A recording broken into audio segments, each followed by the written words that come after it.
नमस्कार. Instagram बाईची link आली आणि बाईमुळे इतिहास घडते भाऊ. हां, यानं ओपन केली. ओपन केल्यावर महत्त्वाची गोष्ट, यानं काही माहिती भरली, तिकडून थोडेफार पैसे आले. नंतर डायरेक्ट 27 लाख आले. येत राहिले जात राहिले, येत राहिले जात राहिले. नंतर पैसे वाढत राहिले. याला वाटलं रपकन एकदम श्रीमंत व्हाव. मग 27 लाख आले. ते म्हणले विड्रॉल करायचे असेल तर 19 लाख भरा. याला वाटलं तरी 8 लाख प्लस आहेत. याने 19 भरले. नंतर म्हणले 30% टॅक्स भरा. आणि असं भरण्यात भाऊचे 61 लाख गेले. भाऊला बढियापैकी चुना लागला. आता हे घडलंय कोणाला? हे एखाद्या अज्ञानी लोकांना नाही, एखाद्या अडाणी माणसासोबत नाही, हे घडलंय सागर भाऊसोबत. पण सागर भाऊची जेव्हा मुलाखत घेतली, सागर भाऊ म्हणते सागर नावाचे लय लोक आहेत, तो मी नव्हेच. पण भाऊचा चेहरा पडलेला होता. मला नक्की वाटते भाऊला 61 लाखाचा चुना लागलाय. हे का सांगलो मी? याच्यामध्ये प्रॉब्लेम काय झाला माहिती का? कमी वेळामध्ये अनेकांना वाटायला मी पटकन श्रीमंत व्हावा. हे पहा, एक रात्र सुखाची झोपण्यासाठी कित्येक रात्र जागाव्या लागतात. सहज अनावधानानं मिळालेली प्रसिद्धी आणि पैसा जास्त काळ टिकत नाही. उदाहरणार्थ रानू मंडल, बाई गायब. मेरा बचपन का प्यार, भाऊ गायब. कच्चा बदाम पक्का बदाम, भाऊ गायब. अनावधानानं कुठली मिळालेली प्रसिद्धी असो किंवा पैसा, तुम्हारी दौलत अब नहीं है. हे डायलॉग अलीकडे गाजलाय. म्हणून एकच विनंती आहे, कष्टानं मेहनतीनं जे तुम्ही मिळवले, ती मेहनत चांगल्या कर्मातून तुम्ही मिळवलेली आहे, चांगल्या गोष्टीतून तुम्हाला पैसा मिळालेला आहे, तो चिरकाळ टिकतो. त्यामुळे तुमचे लेकरं देखील चांगले घडतात, घरावर संस्कार देखील चांगले पडतात. मग विनंती काय बाबा, की अलीकडं मोबाईल उघडल्यावर तुमच्याकडे यूट्यूब असेल तर ते काय 1200 रुपये जातात, ते जाऊ द्या. पण या भंगार अभिनेत्यांच्या ॲडला, त्यांच्या आमिषाला बळी पडू नका.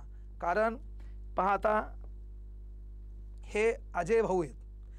तानाजी मालुसरेंचा यांनी चित्रपट काढला होता आणि भाऊ म्हणतोय काही लोक फक्त खेळतात आणि काही लोक जिंकण्यासाठी खेळतात. जिंकण्यासाठी तुम्हाला धैर्य, योग्य चाल आणि थोडेसे नसीब देखील आवश्यक आहे. रमी खेळा, स्मार्ट खेळा आणि खेळताना जंगली व्हा, असा हा भुसनाळ्या म्हणायला आहे. भाऊच्या बायकोचं नाव काजोल आहे.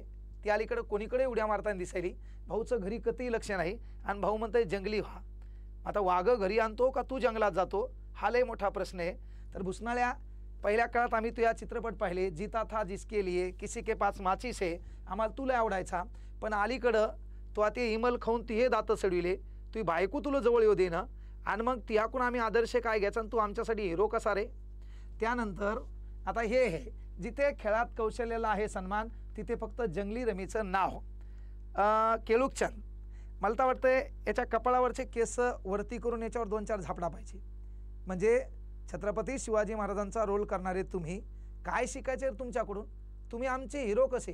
म्हणजे थोड्याफार पैशासाठी कोणत्याही स्तरावर जाणारे तुम्ही लोक, तुम्ही हिरो कसे? केवळ चित्रपटात तुम्हाला हिरो म्हणताय, रिअल लाईफमध्ये तुम्ही झिरो आहेत. हे देखील आमच्या महाराष्ट्रातल्या, या भारतातल्या युवकांना कळणं काळाची गरज आहे. आणि या युवकांच्या सध्याच्या काळात यांच्या डीपीवर तुमचा फोटो असेल तर तशा अवलादी माईच्या पोटात मेलेल्या बऱ्या आहेत. अरे, आपल्याला घडवणारा, आपलं कर्तृत्व निर्माण करणारा आपला बाप आहे, त्याचा फोटो ठेवा, तोच आपल्यासाठी खरा हिरो आहे. यायची गरज नाही आहे. आता हे पायाचं पोरग, त्या पोराचे भाईले कुटाने, आणि हे म्हणतोय आयुष्यात 2 प्रकारचे खेळाडू असतात, एक नुसते खेळणारे आणि दुसरे जे मनाने खेळतात. जो दिमाग से खेलते वही असली जीत का स्वाद रखते है. रमी खेळा, पण खेळा स्मार्टली. आणि पुन्हा हे खेळ जोखीम असू शकते. तुला मार पाहिजे का नाही? माझ्या आजाच्या वयाचा आहे तू, है ना? आता 4-5 वर्षानं आपल्या गौऱ्या मसनात जायची वेळ आली.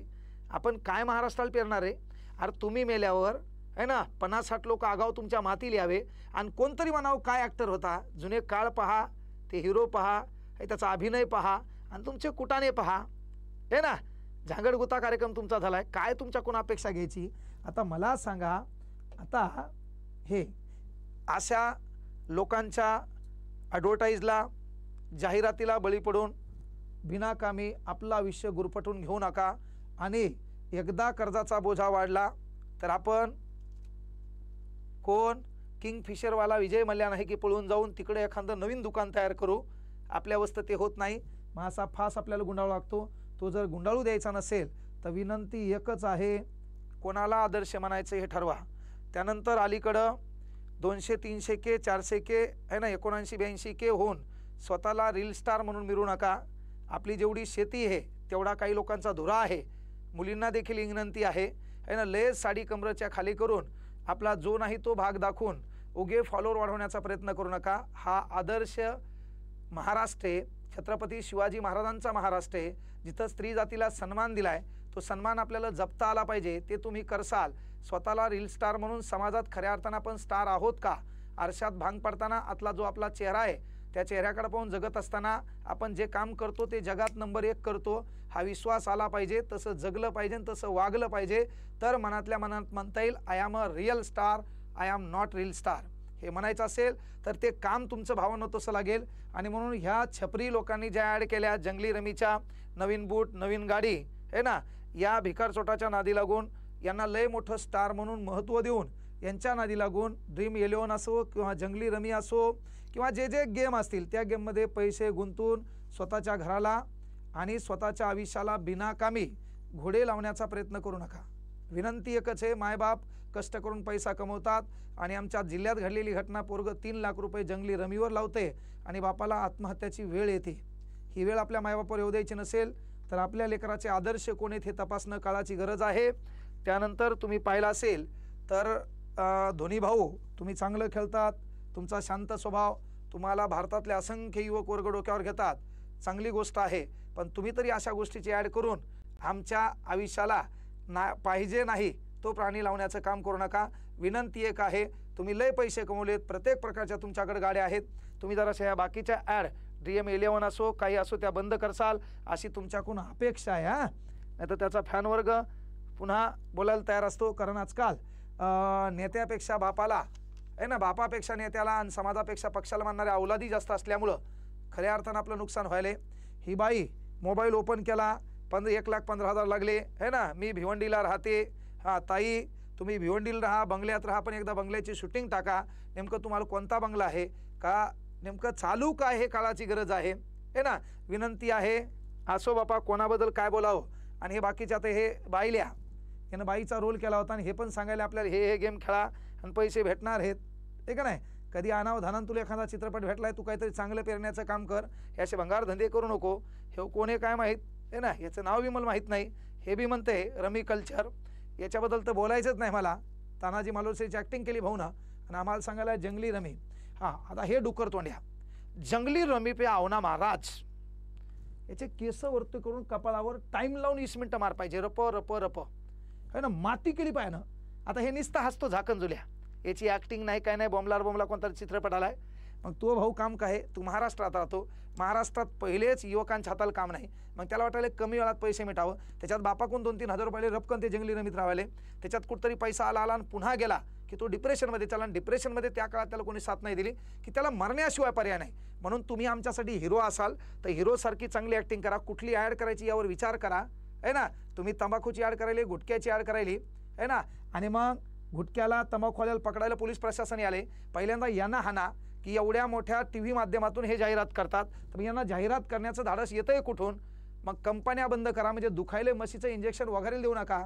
गुटखा खाणाऱ्याला पकडण्यापेक्षा गुटखा जिथं तयार होतो ती कंपनी बंद करा, तिची ॲड करणाऱ्या भिकार चोटांना ठोका, तेव्हा कुठतरी भारत घडणार आहे. पण तुमचा कार्यक्रम काय आहे, शाळेच्या बाजूला 2-3 है ना, अरे 200-300 मीटरवर मुद्दाम म्हणून तुम्ही काय केलं, दारूचे दुकान ओपन केले. म्हणजे हा बहुजनाचं लेकरू शिकलं नाही पाहिजे, याची माती झाली पाहिजे. दलित वस्त्याच्या बाजूला काय आहे तर देशी दारूचे दुकान आहेत, म्हणजे त्या दलित वस्तीतून कुठलेही कलेक्टर घडलं ना पाहिजे है ना, का तर त्याला व्यसन लागलं पाहिजे, त्या व्यसनात तो बेजार झाला पाहिजे, त्यांनी भांडणं केले पाहिजे. हे जाणून बुजून तुम्ही केलेलं षडयंत्र आहे, याला बदलणं काळाची गरज आहे. शाळेच्या 200-300 मीटरवर व्यसनाच्या कसं काय दुकानं असू शकतात, कसं काय तिथं पुढे ऐकल्या जाऊ शकतात, ह्या कामाच्या गोष्टी आहेत का, याच्यावर तुमचं लक्ष असणं गरजेचं आहे ना. म्हणजे आपण महाराष्ट्र बिघडवायलोत का घडवायलोत हा प्रश्न स्वतःला विचारा. त्याच्यात यांच्याकडून आम्ही घ्यायचं काय. आमचा युवक वर्ग यांना आदर्श मानतो, याच्या DPवर त्याचा फोटो असतो. अरे त्या बापाचा फोटो ठेव ज्यानं तुला घडविलंय, जो तुला घडवणार आहे, जो तो सर्वश्रेष्ठ आहे, त्या बापाचा फोटो ठेव. अनेक संकटाशी तुला सामना देण्याची ताकद येईल. तू यांना आदर्श मानायला जंगली रमी पे आव ना महाराज, मर रे बाबा तुम्ही याला ती हा मातीचा अख्खा खर्च मी करतो. पण अशा भंगार ॲड करून महाराष्ट्राचं वातावरण दूषित करण्याचं काम करू नका. युवकांना आगळ्या वेगळ्या वळणावर नेऊ नका. एखादा युवक वयवर्ष 25 असताना मरतो आणि त्या युवकाला जेव्हा बापाला खांदा देण्याची वेळ येते ते दुःख शब्दात सांगता येत नाही. त्याला दोषी आणि मनुष्यवधाचा गुन्हा नियमानं तुमच्यावर व्हायला पाहिजे. म्हणून महाराष्ट्रातल्या भारतातल्या तमाम युवकांना विनंती आहे, यांना पाहिजे त्या प्रमाणापेक्षा भाव देणं, यांना स्वतःचा आयडल मानणं सोडा. तुमचा आयडल छत्रपती शिवाजी महाराज आहेत, तुमचे आयडल डॉक्टर बाबासाहेब आंबेडकर आहेत, शहीद आलम भगतसिंग आहेत, राजश्री शाहू महाराज आहेत, महात्मा ज्योतिबा फुले आहेत, राष्ट्रमाता राजमाता जिजाऊ आहेत, ज्यांनी स्वतःच्या संसाराची राख रांगोळी करून आपला देश एकत्र एकसंघ करण्याचा प्रयत्न केला. तो प्रत्येक महान समाज सुधारक तुमचा आदर्श आहे. हे आपले आदर्श असू शकत नाहीत. म्हणून यांच्या भूलथापांना बळी पडून कमी वेळात श्रीमंत होण्याचे स्वप्न पाहून स्वतःच्या आयुष्याची राख रांगोळी करू नका, एवढीच विनंती करतो. थांबतो. जय हिंद, जय महाराष्ट्र. 61 लाख रुपये कोणाचे गेलेत हे जाणं काळाची गरज होती, कारण तुला बाईनं पाठवलेली लिंक ओपन करायची काय गरज होती हा देखील फार मोठा प्रश्न आहे. बाकी काय वाटते ते कमेंटमध्ये सांगा. जय हिंद, जय भारत.